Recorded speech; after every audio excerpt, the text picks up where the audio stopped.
আসসালামু আলাইকুম। কেমন আছেন সবাই? আশা করি আপনারা সবাই ভালো আছেন। তো আপনাদের দোয়ায় আল্লাহর অশেষ রহমতে আমিও আলহামদুলিল্লাহ ভালো আছি।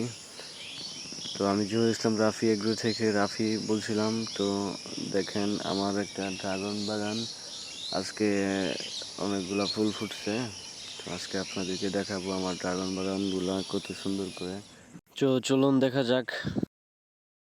দেখুন ফুলগুলো কত সুন্দর ফুটছে। তো ফুলগুলো যেমন সুন্দর, খেতে অনেক মিষ্টি। ড্রাগন ফল বিভিন্ন ধরন রয়েছে, কোনোটা সাদা, কোনোটা লাল, কোনোটা হলুদ। আমারটা সাদাই, এটা সাদা জাতেরই। এটা টনিক ছাড়া আপনার এগুলা খুব ভালো আর কি। ড্রাগন ফল চাষ পদ্ধতি, ড্রাগন ফল কিভাবে চাষ করবেন? ড্রাগন ফল চাষ করা খুবই সহজ, এতে বেশি জায়গার প্রয়োজন হয় না। আপনারা চাইলে বাড়ির ছাদে এবং বারান্দায় চাষ করতে পারেন। ড্রাগন ফল খাওয়ার উপকারিতা, ড্রাগন ফল আমাদের শরীরের জন্য খুবই উপকারী। ড্রাগন ফল এতে রয়েছে প্রচুর পরিমাণে ভিটামিন সি এবং অ্যান্টিঅক্সিডেন্ট, আরও অনেক ধরনের ভিটামিন রয়েছে এতে।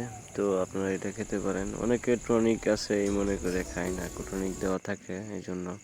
মাঝারি সাইজের ফলগুলা যেগুলা, অতিরিক্ত বড়গুলা যেগুলো, ওগুলোতে টনিক ব্যবহার করে, কিন্তু নর্মালি মাঝারি সাইজ যেগুলো, এগুলা কিনে খেতে পারেন, এগুলোতে টনিক ব্যবহার করা হয় না।